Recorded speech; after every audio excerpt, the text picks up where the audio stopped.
First game he played against Boston College, he scored 39 points. Against Kuzi? Yeah. Wow. So Kuzi, I think, called and said, I made a mistake on that guy. Well, that's right. Coach, you know, all these guys, some of these former players, Kenny Smith, Kenny Anderson, Kevin Joyce, can you tell us who what player you admired the most, you know, as a role model for other kids that you'd say this guy got the most out of what he had, hardest working, special guy? We've had so many outstanding players here, and even the fellows that weren't starting players that worked so hard in practice and sometimes didn't get a lot of playing time. Those are the amazing guys that just keep coming back every day and trying to get better.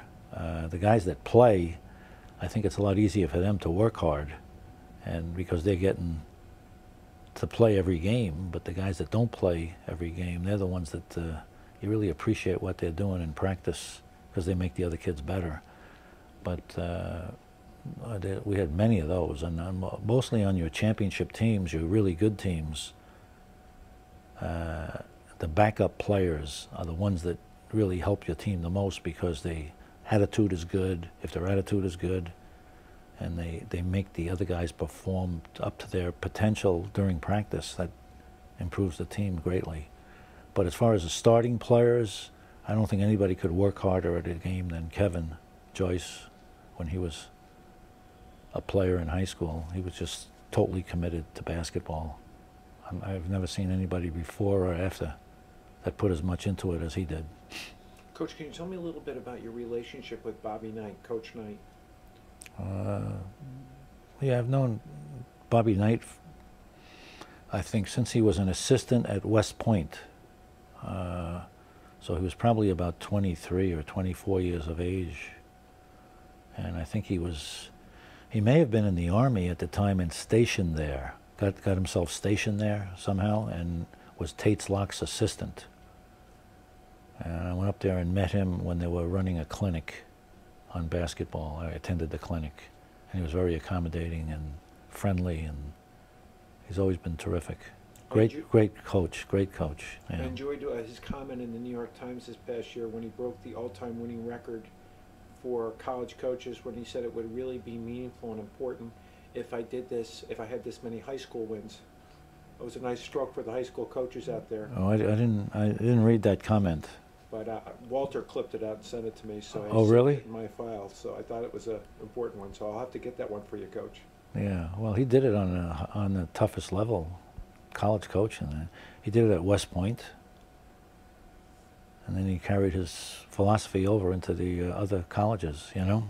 You know, one thing I got out of Bobby Knight is when he talked about academics and how he has, you know, only had 3 players not graduate that have played for him, and I think that's a tremendous testament.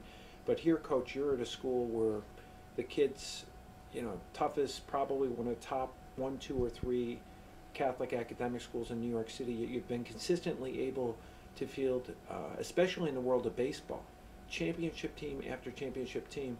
I think you have how many New York City titles, Coach, in baseball? Baseball, we have 17. We've been in like 26 city championship games. In 50 games. In 50 years. Yeah, we've been in more than half of the games, yeah, in the championship, yeah. I mean, Coach, in all the history of sports anywhere, I've never heard of any coach in such a competitive environment like New York being in a championship game 26 times and winning as many titles as you did.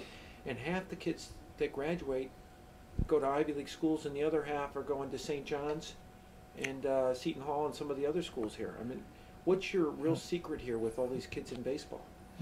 Baseball, we've been able to, I guess we attracted a lot of kids that were pretty good players, and then they kind of just fell into the system that we used and accepted it and worked hard. And, you know, we had, you have to say we had a lot of very good players, a lot of good pitchers, because pitching, you know, and defense really wins it in high school.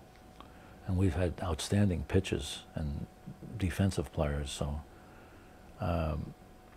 we had only one undefeated team, 1970. They were 36-0, And then I think that we had a group that won 68 straight games at one time, league games. So that was like a national record for many years. I think somebody broke it a year or two ago. But we've been lucky as far as attracting the good kids, and I think this area was very strong in baseball, you know, Queens area. Coach, you know, when I look at you as a role model, as not just a coach, but as a Catholic gentleman, I'm in awe of your record of maybe 50 straight years. I don't know, Coach, how, in terms of missing a day at Mass, when was the last time you missed a day? I don't know. I try to start my day off that way. So your routine is to go to church every morning, right? Breakfast, then on your way to Malloy from Rye, New York, I might add. Right. Right, Coach? That's right. And that's got to be a 40-minute drive.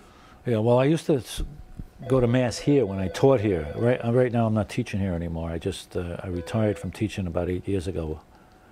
And my assistant, John Martinson, took over my teaching job because he was ready. And I think I was ready to stop doing the gym classes, so I just come in and coach in the afternoons now.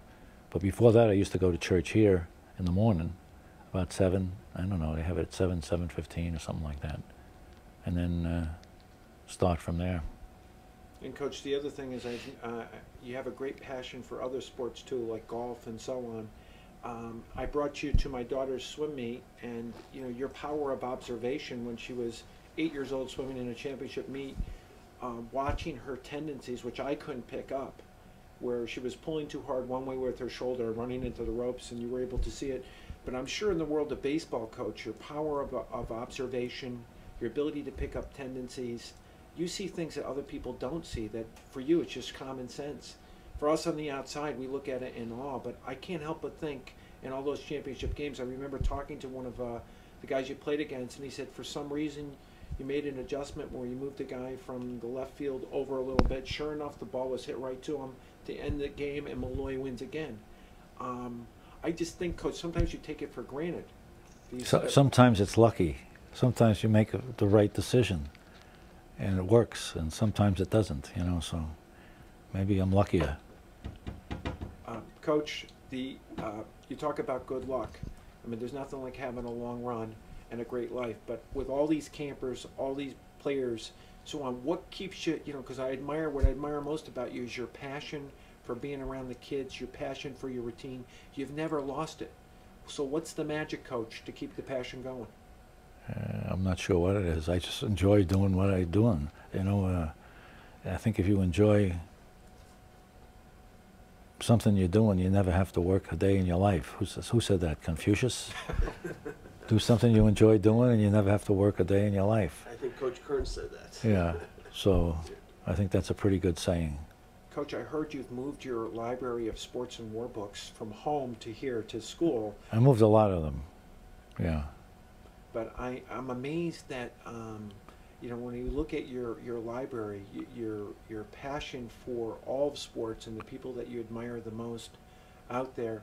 But, Coach, who would you say that people that have touched you could have been in the sports world or outside the world, where you look at them and you really admire from what they've done, and you've tried to aspire to grab some of what they got inside of them and put that inside of you? Is there anybody special out there?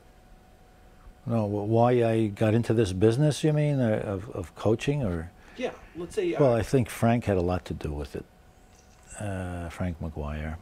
And, I mean, you always look up to a lot of coaches in the same field you're in, especially when you're younger, that have inspired you in certain ways. Like Vince Lombardi, say, his ideas of how to coach were tremendous, and the enthusiasm displayed by guys like Louis Canseco, right, who was it was impossible to work harder than Louis worked when he was coaching, and was a great example. Did you coach Tommy Kearns too? No, Lou Canseco coached Tommy, and that was before I got here. But Louis was an inspiration to a lot of coaches, I think, just basically by the way he worked, how hard he worked, and how much he put into it. And, you know,